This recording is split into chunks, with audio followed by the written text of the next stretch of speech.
Good day everyone, my name is Sheena Angel Alsaga Gargar, a first reporter in Group 4. So the assigned topic of mine is the introduction of other theories and international trade. The Economic Times published the following relative to the US-China role in international business and trade and how China affects India. Before 2000, over 80% of countries traded more with the US than China.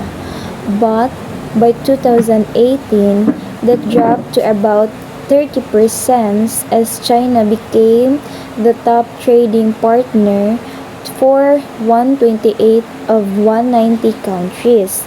In 2020, China held nearly 15% of global trade behind the Europe and US and maintained a growing trade surplus of USD 535.37 billion despite the global economic slowdown and COVID-19 criticism. In short, China shifted from being a minor trade player to becoming the main trade partner for most countries, showing its huge power in global trade. In January 1998, Le Monde Diplomatique published an article titled China Holds World Trade Hostage, where Stephen S. Cohen argued that post-ideology, China aimed to assert itself as a global power. He noted China's export-driven growth through complex manufacturing, which he believed came at the expense of Southeast Asia during the 1997 financial crisis. In short, Cohen believed China used the crisis to boast itself as a global power, benefiting from trade while its Southeast Asian neighbors paid the price. Over 2 decades later, Cohen's prediction has materialized as China now uses its economic to assert global influence. Since joining the WTO, China's rapid integration into the global economy has driven it to become the world's second largest economy by GDP. Chinese integration into the global economy came with a caveat.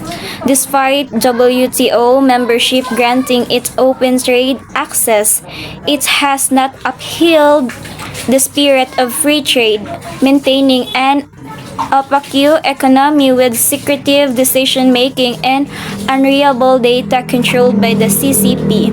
In short, China gained the huge benefits from joining the global trade system, but it doesn't fully follow the system rules, using secrecy and state control to maintain and advance. China external trade policies are seen as mercantilist and protectionist, involving currency manipulation, overproduction to oversupply markets, and the use of tariff and non-tariff barriers like import quotas and licensing to block foreign goods. It's also practiced dumping, selling products abroad at prices lower than its domestic market, with the US and India among the biggest victims, particularly in electric goods, aluminum, and steel. Growing U.S. frustration over China's opaque trade policies and high deficits sparked the U.S.-China trade war, highlighting China's deep role in global supply chains. Scrutiny intensified during COVID-19 as China used trade ties to deflect questions about the virus's origins, prompting countries to resist their dependence. In short, China's trade policies help its economy grow fast but create problems for other countries, leading to conflicts like the US-China trade war and global concerns about over-dependence. A report on India showed heavy reliance on China, with major firms depending on Chinese markets, manufacturing, raw materials, and investments such as Tata Motor earnings 80%, Minu from the China Forsyth subsidiary, BIF sourcing 50% of manufacturing, the Soltas milling in Chinese components, and India importing over 63% of its pharma input China, while the trade deadlock remains strongly in China's favor. For India, this Chinese trade poses major geostrategic concern due to border tensions and serve as a warning of how China entangles countries at title cost to seal despite growing antagonism, extortion, and corruption during the COVID-19 pandemic. China's trade with South Asian nation, including India, continued to grow.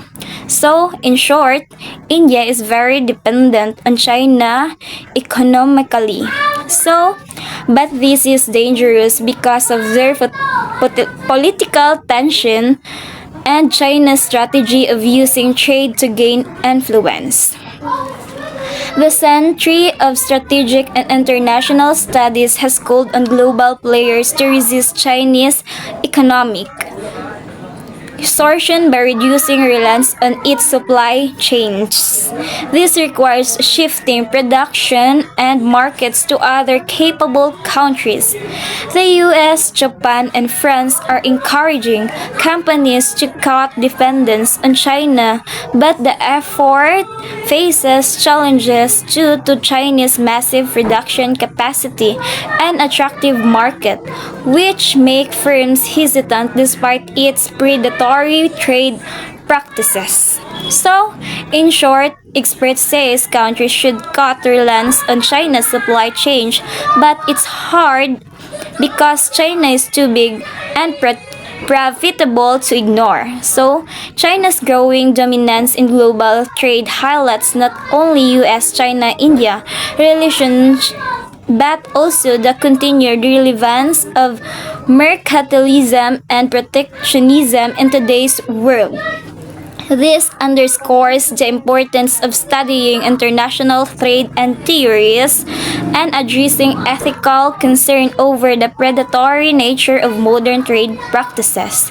In short, China's trade dominance perverts the traditional trade theories still matters today, and it reminds us to study both the economics and ethicals and modern global trade.